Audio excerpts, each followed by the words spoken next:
All right, guys. Jake back here at j&j West Wing. Doing a follow-up video here. After my last video, I had several people asking questions about my shop. So I figured I'd do a follow-up video here to kind of give everybody an insight of how things work here, how my shop became what it is, just to kind of follow up and answer a lot of those questions. So follow along with me here. We'll kind of let you understand how my shop became a shop and how I did what I did.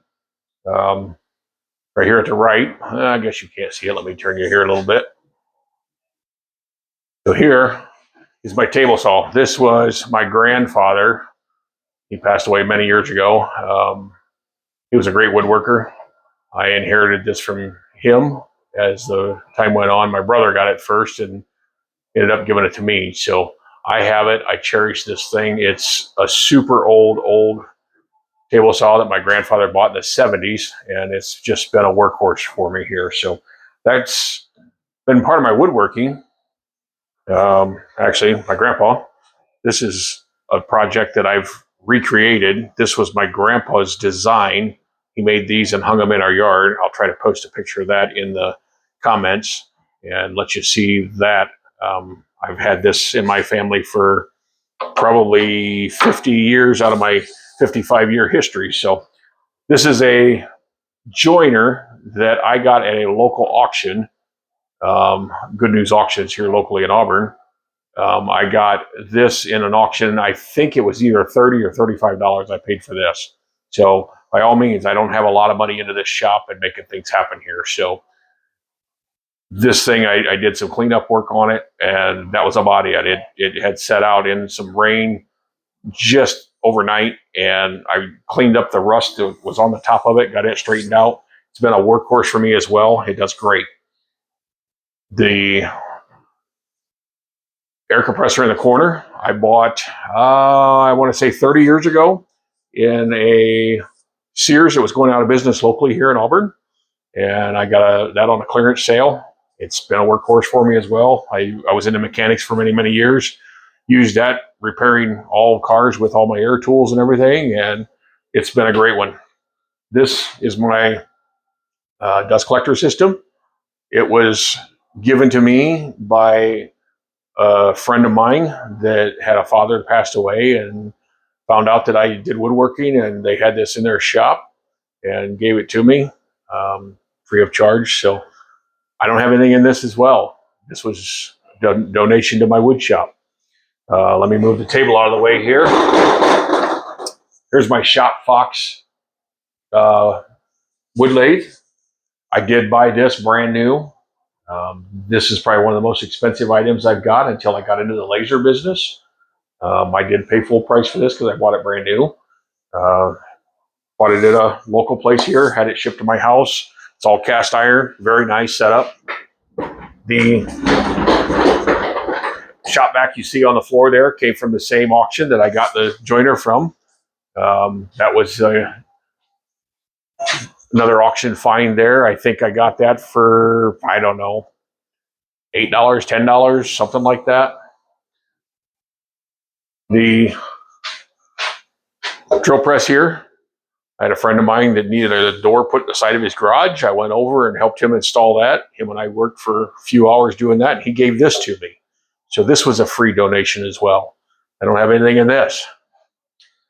So this is another auction that I followed locally here, not the Good News Auctions. It was another auction that had traveled into town, and I bought this at an auction. I think I paid $20 for this at an auction. This is a drum sander. I've got all the different spindles and things for it. This was a marketplace find. It's a clone of a Delta bandsaw, 14-inch bandsaw. I paid $75 for it at an auction, or at a marketplace find. I'm sorry, $75. I put a blade on it, cleaned it up, and it's worked great for me ever since.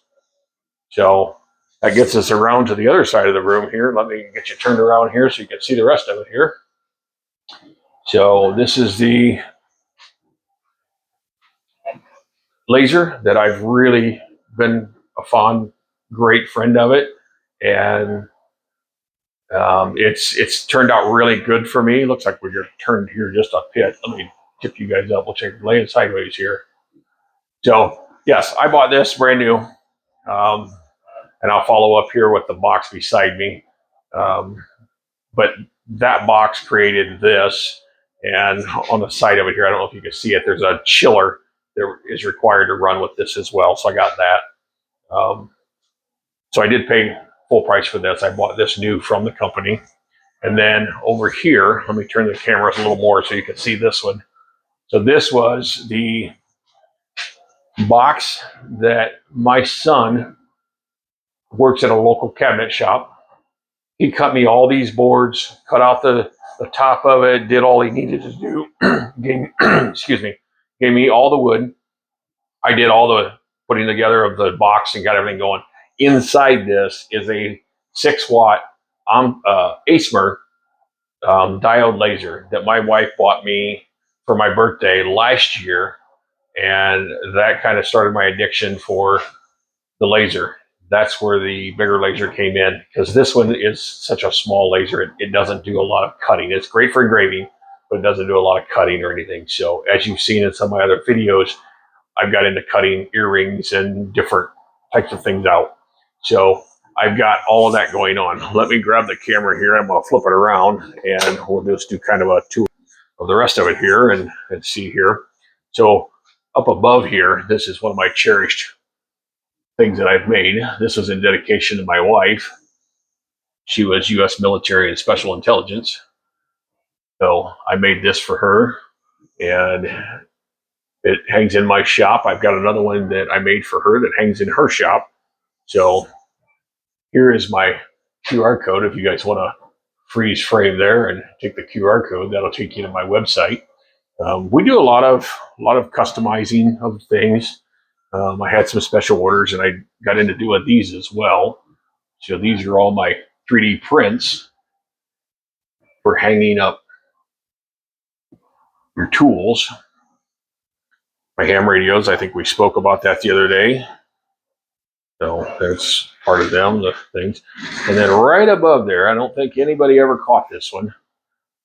This was a gift that was given to me by a family friend that we met through work, and their father and father-in-law passed away that was a licensed ham operator, and this was his sign that hung in his stairway going to the basement. And as the kids grew up, they remember this sign hanging in the basement.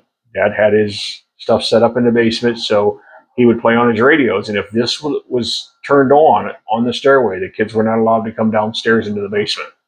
So the kids knew this very well, and I was very honored that they gave that to me.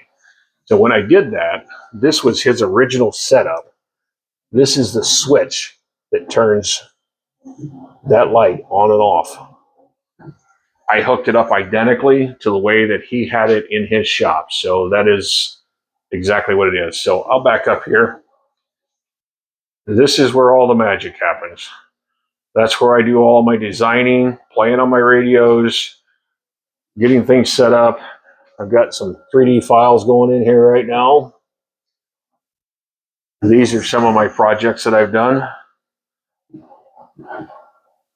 These are all can koozies. Well, I guess you can't say koozies or can coolers. So these are some other orders that I had. These are actually Milwaukee tool holders and battery holders that I had a custom order for yesterday, and I've got those all finished up and ready to go. This is a DeWalt. This is for hanging the DeWalt tools up on the wall.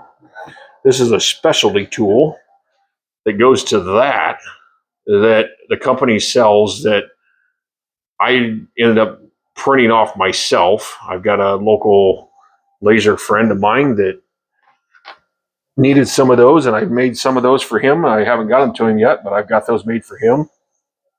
That is a shelf bracket that I designed, downloaded, and installed into here, and that's what's going on now. So that is a huge benefit for me with this 3D printer. So I have a planer here. Very, very nice, 1999 planer. That was another Marketplace find. I found that on Marketplace. The guy wanted $75 for it. I jumped on it. I was headed to his house to get it. And on the way there, he sends me a text that says, hey, this thing's broke. Don't come unless you want to try to fix this because there's something wrong with it. I get there. The gentleman gives this to me. I bring it home and open it up and found out that there's a pulley that's bad on it. I ordered the pulley. It was $11. Put a pulley on it, and that's been my joiner. Just recently, that pulley that I had put on it went bad, and I had to order a new one. However, when the pulley went bad this time, it took out the cover for the belt that it runs, and that is no longer available because it's a 1999 model and they're no longer available. Thankfully, I have a 3D printer. I was able to print myself a new cover for that as well. So that's a little bit behind the scenes of the things in our shop. Everybody